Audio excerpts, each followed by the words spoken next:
sitting here, minding my business, talking on the phone, and I realized that I am in a moment where ADHD is being real, right? And I should say the symptom of it. And I'm aware. I'm not, it's only affecting me, so I'm not making any apologies for it. I'm just, okay, I'm just noting and observing, and that's really the first thing. Like, before you can fix anything, you have to actually see it happening in real time. Okay, like, for real. So I bring up that this behavior is a very well-known behavior of people with this diagnosis. I don't know if everybody has, I don't know. I'm not worried about what everybody else has. Let me just be honest. Okay. And whether they really have it or they don't have it, because what the issue is that it is an issue, right? It is something that has hindered and blocked and slowed you down or what have you in life. And so anytime there's something that's doing that, it's worthy of looking at and figuring out ways to become more healthy.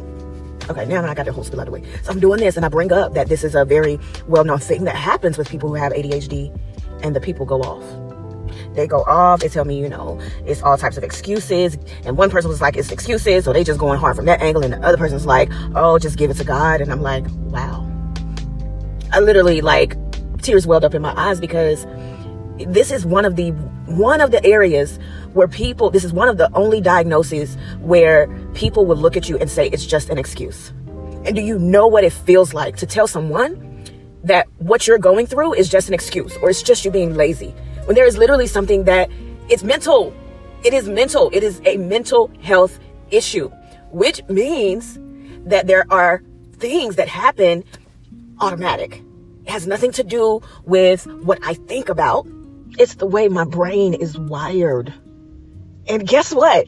There is scientific backing to say that my brain is not going to look like your brain if we put it next to each other in certain areas that cause me to function and cause us to function in a variety of ways. So I'm not going to function like you do. And it doesn't mean that it's an excuse, but the fact that I function different from majority of the people is already something I got to deal with.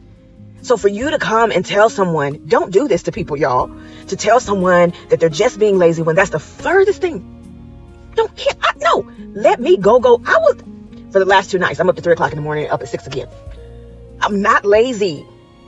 And it took me forever, but it still hurts when people want to put something on you that is not there.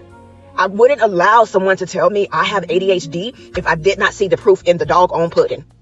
Just like I'm not going to let you sit up here and call me lazy, but it hurts that you can't see my reality and that you think that it's just me being lazy and that you think that you're going to put everything on God.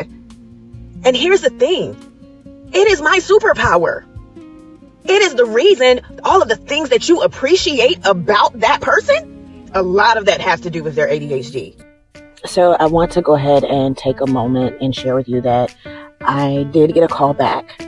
And text messages, apologies, reconciliation, it all entered the room. And this speaks to something that I talk about in another video, in that we're all working on ourselves. ADHD is something specific. You may not be dealing with ADHD, but you're still human, having a real human experience. Before we continue the video, I wanted to take you out of the guard mode if some of you are relating or being triggered, and have you reset and know that emotional safety entered the room. But it goes with anything, so don't knock them. Just like there are things that you love about a person, but there are the very same things that may get on your nerves. So don't knock it like that completely. Learn how to be there and support and show up for them, but don't beat them up, because it's already a lot to deal with, especially for women. Because women are supposed to be together. We're supposed to have it together.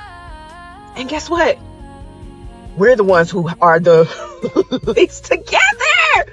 I'm not laughing because it's funny. I'm laughing because I have to, if I don't learn to accept myself, nobody else will. And if nobody else does, guess what? I still have to live with myself. And it's so funny because my 5th grade teacher made me recite a poem. It was because I know he saw something in me that I didn't know about myself yet. So this poem speaks to the desire to live honestly. And that is what being on this journey has been teaching me, that beyond the opinions, beyond the masking that I do, that I've done, and the misunderstandings, I still have to learn how to live with me truthfully.